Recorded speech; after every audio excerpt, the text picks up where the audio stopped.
अल्हम्दुलिल्लाहि रब्बिल आलमीन वस्सलातु वस्सलामु अला अशरफिल अंबिया वल मुरसलीन सय्यदिना मुहम्मद खातमिन नबिय्यीन व अला आलिहि व सहबिहि अजमाइन।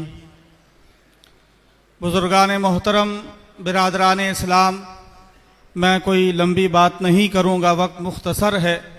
दो बातें आपके सामने रखना चाहूँगा। पहली बात तो ये है कि मुसलमानों के पास असल सरमाया दो ही चीज़ें हैं। सल्लम की इस ख़त्म नबूवत के बाद जिन लोगों ने झूठा नबूवत का दावा किया, उन्हें आगे लाने, परवान चढ़ाने की कोशिश की जाए। अल्हम्दुलिल्लाह, जब भी झूठे मुद्दाइयान नबूवत, जिन्होंने झूठी नबूवत का दावा किया, हमारे करीब के दौर में मिर्ज़ा ग़ुलाम कादियानी, उलमाए इस्लाम ने ऐसे दज्जाल और कज़्ज़ाब लोगों के मुकाबले के लिए अपनी सफ़ों में इत्तेहाद पैदा करके मुकाबला किया और उसमें मुख्तलिफ मसालिक के उलमा शरीक रहे। हज़रत पीर मेहर अली शाह साहब गोलड़वी, मौलाना सनाउल्लाह अमृतसरी, हज़रत अल्लामा अनवर शाह साहब कश्मीरी, बहुत से लोगों की कोशिशें हैं, उनकी किताबें, उनके मुनाजरे।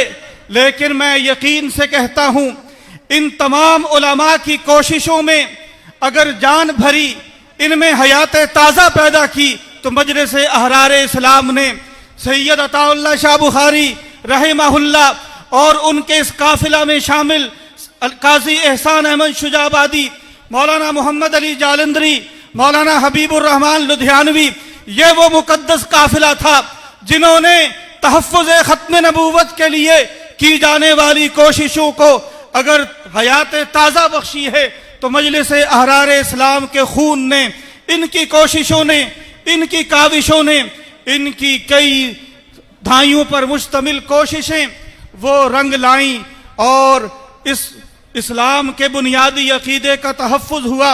1974 में कादियानी गैर मुस्लिम अक़लियत करार पाए। ये मैं सलाम अकीदत पेश करता हूँ मजलिस अहरार इस्लाम के कायदीन को, सैयद कफ़ील शाह साहब बुखारी, मोहतरम अब्दुल लतीफ़ चीमा साहिब और ये सुरपोशान अहरार दीगर तमाम शुराका को। मैं अल्लाह की रहमत पे उम्मीद करता हूँ, अगर हम इस काफ़िला हक का दामन पकड़े चलते रहे, इंशाअल्लाह क़यामत के दिन हमारा ये इस काफ़िला हक का साथ देना निजात आखिरत का सामान होगा। जनाब रसूलुल्लाह सल्लल्लाहु अलैहि वसल्लम के झंडे तले जमा होने के लिए हमारे पास ये सामान है। इस काफिले के साथ वाबस्ता रहें। और एक वाकया बयान करके बात ख़त्म करता हूँ। आज तो इस काफिले के साथ चलना आसान है, लेकिन हमारे पेशरो जो इस काफिले के साथ वाबस्ता हुए थे, उन्होंने किस अंदाज से कुर्बानियाँ दी। तहरीक ख़त्म नबूवत की इन कुर्बानियों में आदमी पढ़े हैरान और शशदर रह जाता है। वो कौन से लोग थे, उनका क्या ईमान था। ख़त्म नबूवत की तहरीक चल रही है, गोलियां चल रही हैं, गोलियों की तड़तड़ाहट आवाज आ रही है। एक औरत अपने बेटे की बारात लेके जा रही है, उसने गोलियां चलने की आवाज सुनी, पूछा कि ये गोलियां क्या चल रही हैं। बताया गया कि ये नामूस ख़त्म नबूवत के लिए रज़ाकार अपने सीनों पे गोलियां खा रहे हैं। उस औरत ने बारात वालों से माजरत की कि तुम वापस चले जाओ, ये शादी कैंसिल होती है। और बेटे से कहा, बेटा मैंने तुम्हें इसी दिन के लिए पाला था, जाओ, जाकर अकीदा ख़त्म नबूवत के तहफ़्फ़ुज़ के लिए इन रज़ाकारों में शामिल होकर तुम भी अपने सीने पे गोलियां खा लो, मैं क़यामत के दिन तुम्हारी शादी करूंगी। जनाब रसूलुल्लाह सल्लल्लाहु अलैहि वसल्लम को उस शादी में शिरकत की दावत दूंगी।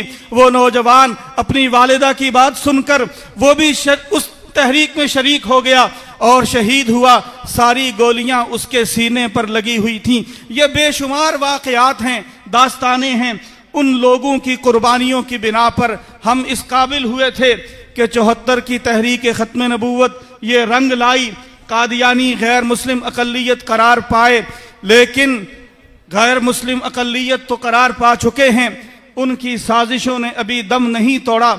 इंशाअल्लाह इस काफ़िला हक के साथ हम रहकर इस्लाम का अक़ीदा ख़त्म नबूवत का दिफा, उसके लिए इंशाअल्लाह हम इनके साथ रहेंगे।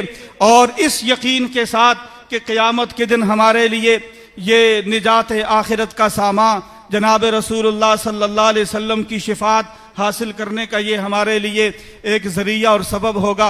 अल्लाह जल्ला जलालुहु मरते दम तक इस काफ़िला हक़ से वाबस्ता रहने की तौफ़ीक नसीब फरमाएँ। वमा अलैना इल्लल बलाग़।